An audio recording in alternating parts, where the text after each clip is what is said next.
नागौर जिले की राजनीति में इस बार नया इतिहास लिखा जाएगा या फिर नया इतिहास लिखने की कोशिश करने वाले नेता खुद इतिहास बन जाएंगे। इस बार चुनाव में कोई ना कोई निर्णय होकर ही रहेगा, ऐसा लग रहा है। ऐसा इसलिए लग रहा है कि हनुमान बेनीवाल को घेरने के लिए उनके तमाम विरोधी एक जाजम पर आकर बैठ चुके हैं। ज्योति मिर्धा से लेकर भागीरथ मेहरिया, रेवतराम डांगा, जगदीश बीडिया सर, धनंजय सिंह सहित तमाम वो नेता जो खींवसर व नागौर क्षेत्र में सक्रिय है, उन्होंने एकजुटता इसमें दिखाई है। इनकी एकजुटता से हनुमान बेनीवाल को कोई नुकसान होगा या नहीं होगा, ये समय बताएगा। अगर इससे हनुमान बेनीवाल को नुकसान हुआ तो ये तय है कि आरएलपी की राजनीति का ग्राफ गिरेगा। और अगर ये जो इतनी रणनीति बनाई गई है घेरने की, इसके बावजूद हनुमान बेनीवाल अगर चुनाव निकालते हैं खींवसर का, तो ये मान के चलिए कि जो नेता हनुमान बेनीवाल के खिलाफ रणनीति बना रहे हैं वो आगे भविष्य में शायद ही कोई रणनीति बनाने के लायक बचे, क्योंकि आर पार की लड़ाई इन नेताओं ने तय कर ली है। भविष्य में अगर नया परिसीमन हुआ और नई विधानसभा सीटें बनी तब अलग बात है, उससे पहले तो उन नेताओं से पार पड़ती हुई नहीं दिखेगी। वो तब जब हनुमान बेनीवाल वापस चुनाव जीत जाते हैं। ये नागौर जिले की राजनीति में एक तरह से ये चुनाव एक नई लकीर खींच देगा, ऐसा अभी के हालात से लग रहा है। हनुमान बेनीवाल के खिलाफ सबसे पहले मोर्चा खोला ज्योति मिर्धा ने। बीजेपी ज्वाइन करते ही ताबड़तोड़ जुबानी हमले किए। उसके बाद वीर तेजाजी कल्याण बोर्ड का अध्यक्ष बनते ही रिछपाल मिर्धा भी अपनी पुरानी फॉर्म में वापस लौटे। रिछपाल मिर्धा ने भी जुबानी हमले बोले। इसके बाद एक नई रणनीति बनाई गई और उन तमाम लोगों को एक कतार में खड़ा किया जो हनुमान बेनीवाल के खिलाफ है। शुरुआत हुई रेवतराम डांगा से।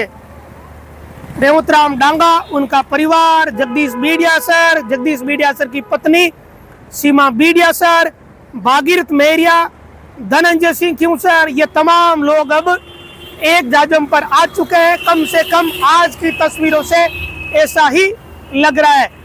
लेकिन जनता का मिजाज जनता ही जानती है। आमतौर पे ये देखने आया है कि अगर किसी नेता के खिलाफ नेताओं का समूह अगर इकट्ठा होता है तो जनता उसके बिल्कुल उलट जाती है। जनता का नजरिया बिल्कुल अलग होता है। जिस नेता को घेरने की कोशिश दूसरे नेता करते हैं, उस नेता को जनता समर्थन दे देती है। ये राजनीति में कोई नई बात नहीं है। जिस व्यक्ति को घेरने की कोशिश ज्यादा लोग करते हैं, उसके साथ जनता हो जाती है। कई बार ये भी होता है कि ज्यादा लोग एक साथ मिलकर एक अकेले को पटकनी भी दे देते हैं।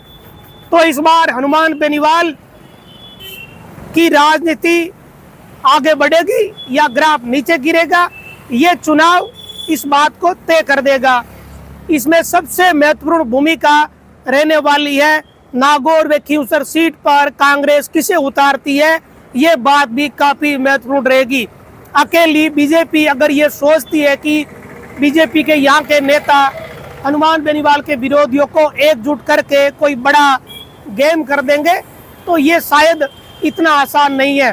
कांग्रेस किन्हें टिकट देगी, इससे चीजें और ज्यादा साफ हो पाएगी। अगर कांग्रेस ने मजबूत चेहरे उतारे तब तो गेम बड़ा होगा, और अगर कांग्रेस ने अपने हिसाब से किया, जो जिसको सुटेबल हो वैसा किया, तब तो पार पड़ती हुई नहीं दिख रही है। ये पता चल जाएगा कि खींवसर से कांग्रेस किसे चुनाव मैदान में उतारेगी। दुर्ग सिंह खींवसर को उतारा जाएगा या हरेंद्र मिर्धा को उतारा जाएगा। हरेंद्र मिर्धा नागौर से चुनाव मैदान में उतरेंगे या फिर हरेंद्र मिर्धा चुनाव नहीं लड़ेंगे। कौन क्या करने वाला है, कांग्रेस क्या करेगी, बीजेपी की क्या रणनीति है, ये चीजें जब एकदम साफ हो जाएगी टिकटों की, तभी जाके पता चलेगा कि हनुमान बेनीवाल को घेरने में ये तमाम नेता कितने कामयाब हो पाते हैं या नहीं हो पाते। लेकिन चर्चाओं का बाजार बड़ा गर्म है कि इस बार हनुमान बेनीवाल को घेरने की रणनीति बनाई जा रही है। अब आने वाले चुनाव का जो परिणाम होगा तब पता चल जाएगा कि किसका ग्राफ गिरा, किसका बढ़ा। जिसका ग्राफ गिरेगा शायद वो राजनीति में वापस कमबैक नहीं कर पाएगा और जिसका ग्राफ बढ़ गया उसका बढ़ गया। थोड़े दिनों में चीजें साफ हो जाएगी।